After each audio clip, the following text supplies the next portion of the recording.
பழைய சாதத்தை வீணாக்காமல் அதில் நாள் நைட்டே கொஞ்சமாக கெட்டியான கரைசல் புளி, மஞ்சத்தூள், உப்பு போட்டு கலக்கி வச்சுருக்கேன்.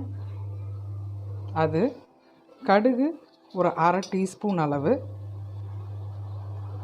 கடலைப்பருப்பு, உளுந்தம்பருப்பு தாளிக்க அரை டீஸ்பூன், பெருங்காயம் கொஞ்சம், வெங்காயம் 2 நீல வாக்கில் நறுக்குனது, ஒரு 5 பச்சை மிளகா, கொஞ்சமாக கருவேப்பிலை, கொத்தமல்லி, தாளிக்க ஒரு 2 வரமிளகா இது எடுத்துக்கணும். இப்போ அடுப்பை பற்ற வச்சுக்கலாம்.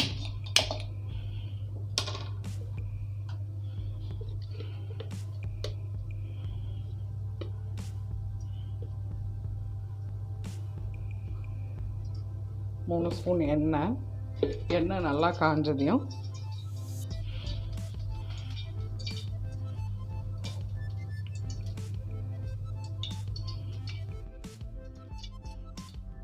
கொஞ்சமாக பெருங்காய பவுடரு. இந்த பெருங்காய பவுடர் வந்து ஜீரணத்துக்கு நல்லது. பழைய சாதத்தை வேஸ்ட் பண்ணாமல் நைட்டே ஊற வச்சு இந்த மாதிரி பண்ணி சாப்பிட்டா ரொம்ப நல்லா இருக்கும். குழந்தைங்களுக்கு காலையில் கொடுக்கறதுக்கும் ஈஸியாக இருக்கும். கடுகு போட்டுக்கலாம். நல்லா பொரியுது. இப்போ எடுத்து வச்சுருக்க கடலைப்பருப்பு, உளுந்தம்பருப்பு சேர்ப்போம். லைட்டாக செவக்கவும். இது அந்த காலத்தில் எல்லோரும் நம்ம வீட்டில் செஞ்சுக்கிட்டு இருந்தது தான். நிறைய பிள்ளைங்க இந்த காலத்து பிள்ளைங்களுக்கு தெரிய மாட்டேங்குது. பெரியவங்க அம்மா பாட்டி எல்லாம் வந்து பழைய சாதம் மீந்து போச்சுன்னா வெய்ய காலமாக இருந்தால் தண்ணி ஊற்றி வைப்பாங்க. குளிர்காலமாக இருந்தால் நைட்டே புளி ஊற்றி வச்சு, புளி ஊற்றினா உங்களுக்கு கெடாது, வெளியவே வைக்கலாம். கொஞ்சமாக புளி, உப்பு, மஞ்சத்தூள் சேர்த்து நைட்டே பெசரி வச்சுட்டு காலையில் எழுந்திரிச்சு இதை தாளிக்கலாம். இது இப்போ கருவேப்பிலையும் பச்சை மிளகாயும் போடுறோம், வரமிளகாய் லைட்டாக ஆகவும். இப்போ வெங்காயத்தை சேர்த்துக்கணும்.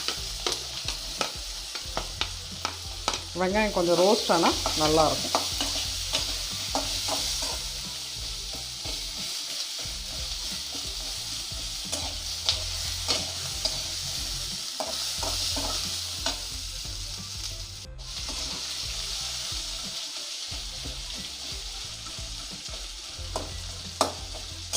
நிறைய பேர் சொல்லுவீங்க, இது எப்போவுமே எங்கள் வீட்டில் செய்வோமே, எங்களுக்கு தெரியுமேன்ட்டு. இது தெரியாத பிள்ளைங்களுக்கோசரம், தெரியாதவங்களுக்கோசரம் சொல்கிறேன் நான்.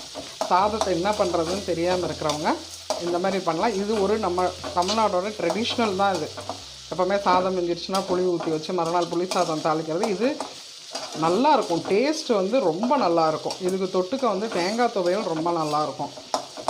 பருப்பு துவையல், தேங்காய் துவையலும் நல்லாயிருக்கும். அப்படியேவும் சாப்பிட்லாம். வத்தல், அப்பளம்லாம் வச்சுட்டும் சாப்பிட்லாம்.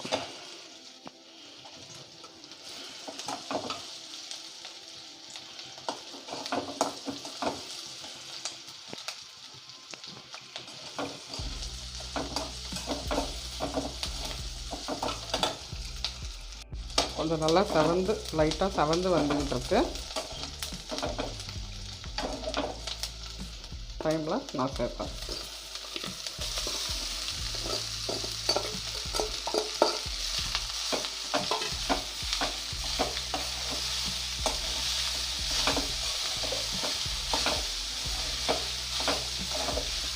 இது புளி சேர்த்துருக்கிறதுனால கொஞ்சம் ஸ்லோவில் வச்சு சூடேற விடுங்க. அப்போ தான் அது வெந்து வரும்.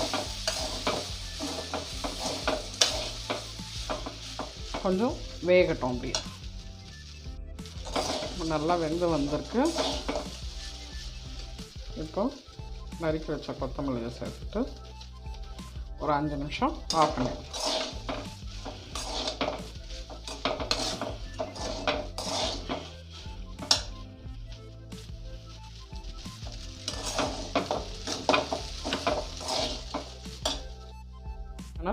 புளி சாதம் ரெடி. இனிமேல் நம்ம பழைய சாதத்தை வேஸ்ட் பண்ணாமல் இதே மாதிரி தாளித்து சாப்பிட்லாம். இன்னும் நிறைய வெரைட்டிஸு மீந்து போன சாதத்துலேருந்து எப்படி பண்ணுறதுன்றதை சீக்கிரமாக வீடியோஸ் போடுறேன் நான். தொடர்ந்து பாருங்கள், சப்ஸ்கிரைப் பண்ணுங்கள், லைக் பண்ணுங்கள், ஷேர் பண்ணுங்கள். நன்றி.